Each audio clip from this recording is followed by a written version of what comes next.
Henri-Paulin Panon des Bassins et Ombline Panon des Bassins. Destin croisé d'un couple bourbonnais au tournant des Lumières. 18e à 19e siècle. Un texte de Didier Buffet. Introduction. L'histoire de l'île Bourbon au XVIIIe siècle est aujourd'hui relativement bien connue dans ses grandes lignes. Organisation du premier peuplement, constitution des grandes habitations, essor des cultures d'exportation, structuration d'une société profondément inégalitaire. En revanche, il est beaucoup plus rare de pouvoir pénétrer l'intimité intellectuelle, morale et quotidienne des acteurs majeurs de cette histoire. Le couple formé par Henri-Paulin Panon des Bassins et Ombline constitue, de ce point de vue, un cas exceptionnel. Grâce aux archives, aux journaux personnels, aux correspondances et aux documents notariés, il est possible de reconstituer non seulement leur trajectoire sociale et économique, mais aussi la profonde différence de tempérament, de rapport au monde et de vision de la société qui caractérise chacun des deux époux. Henri Panon des Bassins apparaît comme un homme pleinement inscrit dans le XVIIIe siècle européen. Curieux, voyageur, lecteur, observateur infatigable, imprégné de l'esprit des Lumières, franc-maçon convaincu et libre penseur sans ostentation. Ombline, à l'inverse, incarne la continuité, la rigueur et l'efficacité. Gestionnaire pragmatique, maîtresse absolue de l'habitation, femme de pouvoir dans un univers masculin, elle inscrit son action dans la durée et dans la défense acharnée d'un système économique et social qu'elle juge indispensable à la prospérité familiale. De leur union naît l'une des dynasties les plus puissantes de l'île Bourbon, mais aussi l'une des mémoires les plus controversées. Origine et ascension d'un lignage bourbonnais.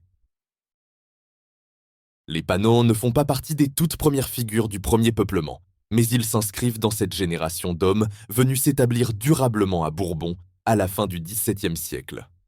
L'ancêtre connu de la lignée, Augustin Panon, est charpentier de marine originaire de Toulon. Son installation dans l'île répond à un besoin concret.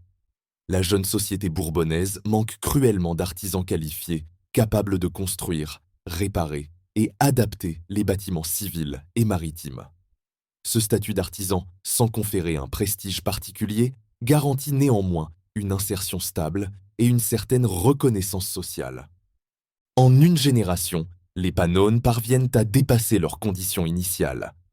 Par les alliances, l'accès progressif à la terre et l'accumulation de biens, la famille s'élève dans la hiérarchie locale. Au début du XVIIIe siècle, elle appartient déjà à ce groupe intermédiaire de familles établies, suffisamment aisées pour prétendre à un rôle plus large dans la société bourbonnaise. C'est dans ce contexte que naît, à Saint-Paul en 1732, Henri-Paulin Panon. Il hérite d'une base foncière issue de sa lignée maternelle, mais cette dotation initiale n'explique en rien l'ampleur de la fortune qu'il constituera plus tard. Très tôt, il choisit de sortir du cadre strictement insulaire. Henri Panon des Bassins, un esprit du XVIIIe siècle. Comme de nombreux jeunes Bourbonnais ambitieux, Henri Panon s'engage dans la carrière militaire. Il sert en Inde au sein du régiment des volontaires de Bourbon, engagé dans les conflits de la France dans l'océan Indien. Cette expérience est déterminante. Elle l'arrache au huis clos de l'île, le confronte à d'autres cultures, à la guerre moderne et aux réseaux impériaux de la monarchie française. Blessé lors des combats, présent lors des opérations autour de Pondichéry, il revient à Bourbon auréolé d'un prestige personnel rare dans la société locale. La reconnaissance officielle de ses services prend la forme de son admission dans l'ordre royal et militaire de Saint-Louis. Cette distinction, sans conférer la noblesse, agit comme un puissant marqueur symbolique. À Bourbon, où les signes extérieurs de reconnaissance royale sont peu nombreux, la croix de Saint-Louis place son porteur dans une catégorie à part. Henri Panon en est pleinement conscient.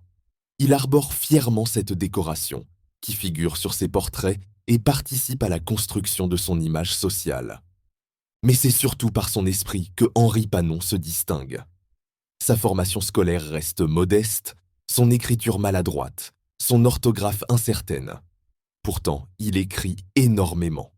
Livres de raison, journaux de voyage, correspondances abondantes. Il laisse derrière lui une masse documentaire exceptionnelle. Ses écrits révèlent un homme profondément curieux, avide de comprendre le monde et les hommes. Un mariage fondateur. En 1770, Henri Panon épouse Ombline Gonod de Montbrun. Il a 38 ans. Elle n'en a pas encore 15. Cette union scelle l'alliance de deux fortunes déjà considérables. Ombline apporte en dot des terres, des esclaves et un réseau familial influent. Henri Panon lui-même reconnaît, dans ses écrits, que sa fortune prend alors un essor décisif grâce à ce mariage. Le couple aura 11 enfants, dont 9 atteindront l'âge adulte. Ses descendants formeront un réseau dense d'alliances matrimoniales, soigneusement choisies, reliant la famille aux principales élites bourbonnaises et plus tard à l'aristocratie et à la grande bourgeoisie métropolitaine. À partir de ce moment, les Panon des Bassins constituent un véritable clan. Une fortune hors norme. À la veille de la Révolution, Henri Panon des Bassins est l'un des hommes les plus riches de l'île Bourbon. Ses habitations couvrent plusieurs centaines d'hectares, répartis entre Saint-Paul, le Bernica, la Saline, les Trois-Bassins et Saint-Gilles-les-Hauts. Le toponyme des Trois-Bassins devient même un élément identitaire que Henri Panon utilise lors de ses séjours en France. La base de cette richesse est foncière et servile. Les chiffres parlent d'eux-mêmes. Plus de 250 esclaves dans les années 1780, près de 350 à la veille de la Révolution, plus de 450 au moment de son décès en 1800. À l'échelle de Bourbon, il s'agit d'un effectif exceptionnel. Les cultures vivrières assurent l'autosuffisance de l'habitation, mais ce sont le café et le coton qui génèrent tant les profits. Ces productions sont exportées vers la France et l'Europe, parfois jusqu'en Angleterre. À ces revenus agricoles s'ajoutent des activités commerciales diversifiées. Importation et revente d'objets, participation dans l'armement maritime, placement financier sous forme de rente sur l'État. Cette diversification explique la solidité de la fortune familiale. Voyageur, observateur et libre penseur. Grâce à ses moyens financiers, Henri Panon peut se permettre ce qui reste exceptionnel pour un Bourbonnais. Séjourner longuement en France sans exercer d'activité professionnelle. Il effectue 2 grands voyages en métropole. En 1785, puis entre 1790 et 1792. Ces séjours sont avant tout motivés par ses enfants. Il veut veiller à leur éducation, à leur avenir, à leur insertion dans les réseaux de la bonne société. Mais ces voyages sont aussi, pour lui, une immersion intellectuelle. À Paris, il veut tout voir. Les lieux de pouvoir, bien sûr, Versailles, les grandes institutions, mais aussi les espaces populaires, halles, hôpitaux, asiles, morgues du Châtelet. Il fréquente assidûment les promenades publiques, observe les conversations, écoute l'opinion. Il se moque parfois de la curiosité parisienne, tout en la partageant pleinement. Passionné de théâtre, il assiste à une multitude de spectacles, des grandes scènes aux divertissements de rue. Il admire Molière, mais s'intéresse tout autant aux spectacles populaires, qu'il considère comme un miroir de la société. Il achète de nombreux livres, y compris des ouvrages alors jugés audacieux, comme ceux de l'abbé Raynal. Catholique par tradition, Henri Panon pratique peu et se montre souvent sceptique face aux manifestations de piété populaire. Son univers intellectuel se situe ailleurs, dans la franc-maçonnerie, à laquelle il est initié avant son départ de Bourbon. En France, il fréquente régulièrement les loges parisiennes où circulent les idées des Lumières, la critique modérée de l'absolutisme, l'aspiration à une réforme morale de la société. Henri Panon face à la Révolution. Le second séjour de Henri Panon en France coïncide avec les débuts de la Révolution. Monarchiste par culture et par intérêt, il observe avec inquiétude la dégradation de l'image royale. Il se montre sévère à l'égard de Louis XVI, qu'il juge incapable de maintenir la confiance du peuple. Les violences, les divisions et la chute des Tuileries l'ébranlent profondément. Le 10 août 1792, depuis des semaines, Paris est en ébullition. La défiance envers Louis XVI est totale, nourrie par la guerre, les soupçons de trahison et la radicalisation des sections parisiennes. Le 10 août au matin, les insurgés convergent vers le palais. Les gardes suisses, restés fidèles au roi, opposent une résistance acharnée. Lorsque Louis XVI se réfugie auprès de l'Assemblée, les défenseurs se retrouvent abandonnés. Les combats dégénèrent rapidement en massacres. Les gardes suisses sont tués en grand nombre, parfois après leur reddition. Le palais est envahi, pillé, profané. Cette violence extrême choque profondément Henri Panon, monarchiste modéré et esprit éclairé, pour qui la Révolution bascule alors dans une logique de destruction irréversible. Pourtant, son attitude n'est pas celle d'un rejet pur et simple. Il lit, écoute, discute. Il espère encore que la raison et la sagesse d'une élite éclairée permettront de guider la société. La grande insurrection des esclaves de Saint-Domingue, en 1791, agit toutefois comme un choc décisif. La peur d'un embrasement comparable à Bourbon le pousse à préparer précipitamment son retour. Sur la route de l'Orient, il échappe de peu à l'arrestation grâce à l'aide d'un frère franc-maçon. Pour quitter la France, il doit prêter serment à la République. Paradoxe saisissant pour ce monarchiste qui devient ainsi, de fait, l'un des premiers Bourbonnais à avoir juré fidélité au nouveau régime. Ombline Panon des Bassins, la force de la continuité. Pendant que Henri Panon parcourt le monde, Ombline administre. Dès les premières absences de son mari, elle se trouve confrontée à la gestion quotidienne des habitations. Surveillance des cultures, organisation du travail, tenue des comptes, réception des visiteurs. À la mort d'Henri Panon, en 1800, elle se retrouve seule à la tête d'un domaine immense. Cette situation, rare pour une femme de l'époque, révèle pleinement son caractère. Ombline est pragmatique, méthodique, résolue.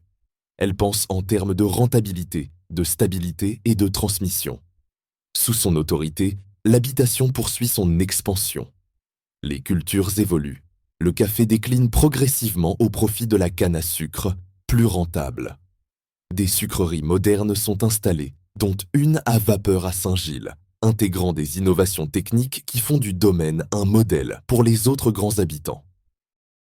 Organisation et discipline. Le fonctionnement de l'habitation repose sur une organisation sociale rigoureuse. La main-d'œuvre servile est répartie en bandes, encadrées par des commandeurs esclaves eux-mêmes placés sous l'autorité d'un régisseur blanc. La surveillance est constante, les punitions sévères. En même temps, un paternalisme calculé est mis en œuvre. Encouragement des mariages religieux, attribution de patronymes, autorisation de petits élevages. Ces pratiques ne visent pas à adoucir le système, mais à le stabiliser et à prévenir les révoltes. Ombline incarne cette logique jusqu'au bout. Ses testaments montrent une évolution significative. Là où des affranchissements étaient envisagés au début du siècle, ils disparaissent progressivement. En 1845, les esclaves ne reçoivent plus que des concessions symboliques, comme l'accès à la chapelle de l'habitation.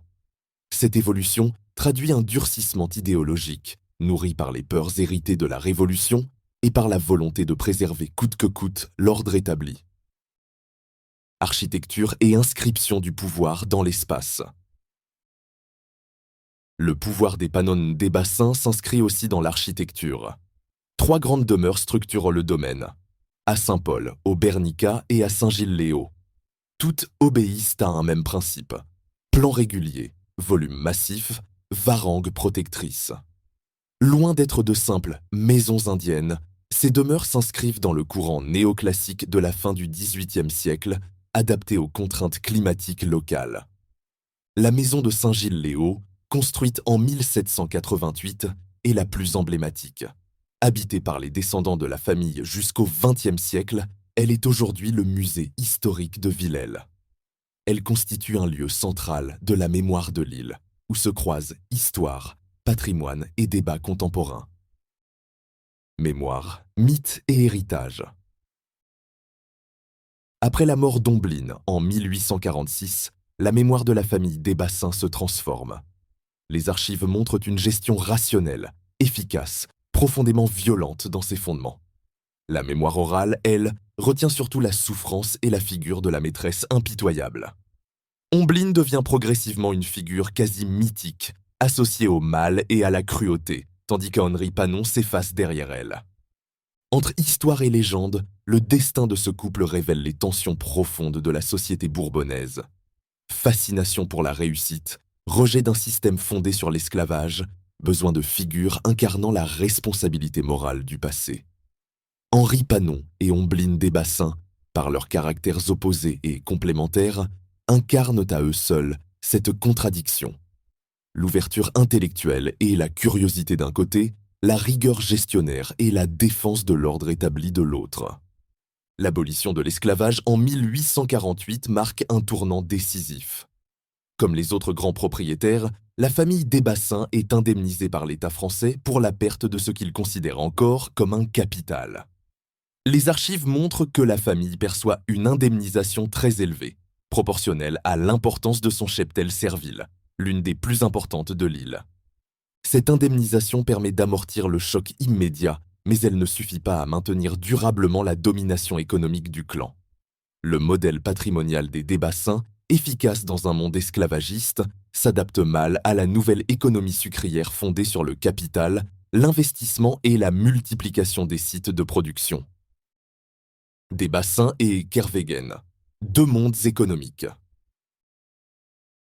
Au moment de l'abolition de l'esclavage et de la mise en œuvre de l'indemnisation, en 1848 à 1849, l'habitation Desbassins présente une remarquable continuité avec la grande époque d'Henri Paulin Panon Desbassins. Les documents officiels font apparaître environ 435 esclaves indemnisés, chiffre très proche des 451 esclaves recensés à l'inventaire après décès de 1800. Cette stabilité confirme le choix constant d'un modèle de grande plantation unique, patrimoniale, solidement ancré dans un territoire précis et dans une histoire familiale déjà longue à l'échelle de l'île Bourbon, sans relever pour autant du tout premier peuplement. L'indemnisation globale perçue par les différents ayants droit de la famille Panon Desbassins s'élève à environ 260 000 à 270 000 francs or, soit, selon l'équivalence fondée sur la valeur d'une journée de travail, un franc or environ 135 € actuels, entre 35 et 36,5 millions d'euros. Il s'agit d'une somme considérable, pensée comme une compensation patrimoniale destinée à amortir la disparition du capital servile, mais non comme un levier de reconversion économique massive. A l'inverse, les grandes familles sucrières arrivées plus tardivement dans l'histoire de l'île, en particulier celle de Gabriel de Kervegen, incarnent un modèle radicalement différent. Les Kervegen contrôlent plusieurs plantations et plusieurs usines, réparties sur différents territoires, et cumulent un effectif servile indemnisé d'environ 2800 esclaves. Leur indemnité atteint près de 1 900 000 francs or, soit environ 256 millions d'euros actuels, ce qui constitue le véritable pactole de 1849. Là où les Desbassins représentent un monde ancien, fondé sur l'enracinement, la continuité et une grande exploitation unique héritée du XVIIIe siècle, les Kervegen incarnent pleinement la logique du capitalisme sucrier moderne, financier et industriel, fondé sur la multiplication des sites de production et l'investissement à grande échelle. Ce contraste explique que, malgré une indemnisation élevée, la plantation Desbassins entre dans un déclin relatif au cours de la seconde moitié du XIXe siècle, tandis que les familles du capitalisme sucrier tardif, venues avant tout pour faire de l'argent, s'imposent durablement dans la nouvelle économie de l'île. Conclusion. Du XVIIIe siècle des Lumières à la Révolution, de l'esclavage à l'abolition, le destin des Panon Desbassins épouse les grandes ruptures de l'histoire bourbonnaise. Henri Panon incarne l'ouverture intellectuelle, la curiosité et la liberté de penser. Ombline, la rigueur, la gestion et la continuité d'un système. Face aux familles nouvelles, comme les Kervegen, les Desbassins apparaissent comme les représentants d'un monde ancien, enraciné dans l'histoire de l'île, mais dépassé par la modernité capitaliste. Leur trajectoire est claire, au-delà de leur cas particulier, la transformation profonde de l'île Bourbon au XIXe siècle.